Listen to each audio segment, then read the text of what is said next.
So we're just going to have a conversation around a number of questions around what is church, and particularly in this kind of post-COVID season. I think it's a really appropriate time for us to be thinking, what is church really about, and what does God want our future as church to be like? So I'm just hoping that a few questions might bring this out.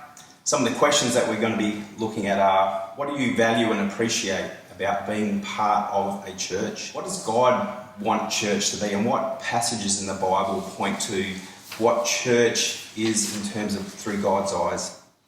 What encourages or excites us about the future of the church, either locally, regionally or globally? What are the likely challenges and benefits as we grow larger as a church? In terms of new people or people that have been around, what's an encouragement to people who want to get most out of their experience of church? And finally, what transformation do you sense that God wants to see happen in and through Overflow Church? What do you enjoy, what do you appreciate, what do you value about being part of a church? Yeah, I think a little bit like sort of regular family. I think, think about the things that happen in regular family. There's relationships, there's opportunity to do things, there's belonging, there's a sense of growth and somebody who's got your back, and somewhere where you can just be who you're created to be. And I think in the same way as that is our human family in an ideal setting anyway, I believe that's part of what God's design for the church family was, a place where we can grow from a place and be transformed, but from a place of love and belonging. So in terms of what you kind of get a sense God wants church to be like, when you look at the scriptures, what comes to mind? Jason, I think of the verse in Hebrews chapter 10, where it talks about us considering how we can spur one another on to love and good deeds. And it talks on don't give up gathering together as some are in the habit of doing, but all the more you see the day approaching, so we can encourage one another.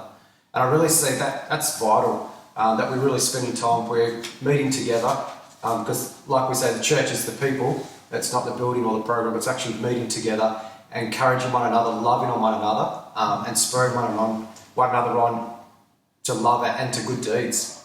What is it that encourages you, excites you for the future of church, either on a local, global basis? The thing that excites me about the church in general is that we're moving away from that bunker mentality of let's just bunker down until Jesus comes back and he'll fix everything, and moving more into the recognising that it's our responsibility and well within our ability to bring heaven on earth.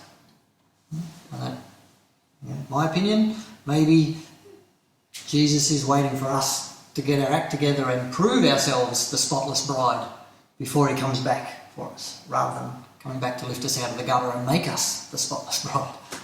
With you, just what do you sense are some of the benefits and challenges of growing as a church? Because some people like church small, some people are kind of against big churches. Just wondering, how do we steward that journey well? I think one of the things that's exciting about getting larger is that more people hear the good news about Jesus, and people come and have their lives changed and have their eternities changed. Like, what would we not want about that? I'm excited about that, and I think we're really positioned as a church and with our new vision to see us reaching into the community every day, wherever we are, boldly demonstrating God's goodness. So that really excites me. I think the challenge is that new people bring change, and the challenge is that in all of that we hold on to the things that should be unchangeable, the presence of God, the culture of heaven. But also the challenge is for us selfishly is we will have to change, and sometimes we just like things the way they are, or don't have to have the uncomfortableness of having things that might be different from the way we're used to. So I think the challenge is to be unselfish and to care more about the people who need to hear the good news than we do about our own comfort. if you're going to encourage people to get the most out of being part of church, whether that be Overflow or somewhere else, what would you encourage them to? I think for mine it comes down to whatever you're going to put in, that's what you're going to get out as well. I think if you want to just tiptoe around the edges, then potentially that's what you're going to get out of the church as well. But if you really want to be supported, loved, cared for, feel part of a community, you need to invest in that community as well. What do you sense that God would love to see happening in and through Overflow Church in this coming season? Mine comes off that old adage of you don't know what you've got till it's gone. And I think we are now in that situation in terms of community and just relationship with other people. COVID has kept us separated, and I think we're all itching to get back together again, and I think we're going to come in with a real appreciation for that. When I asked God this morning about that, it was be ready to help people, to facilitate it, to strengthen that community that everybody's suddenly realised they miss, and that they want.